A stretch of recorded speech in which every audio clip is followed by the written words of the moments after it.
Hello guys, welcome to the channel. This video I will show you how to check your iPhone version, because to be honest I don't know what I got my new iPhone. I don't know whether it is iPhone 11, iPhone 12, 13 or so on.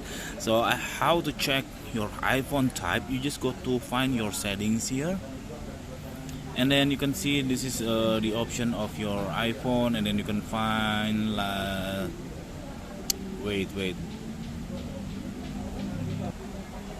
you have to tap on this general, and then you can see on the upper here, and you can see about, and then you can see this is my model name. This is iPhone 12, so confirm my phone is iPhone 12, so I don't have to look the camera is this is the iPhone 12. I don't really know, but I just check the software that this is the iPhone 12 version.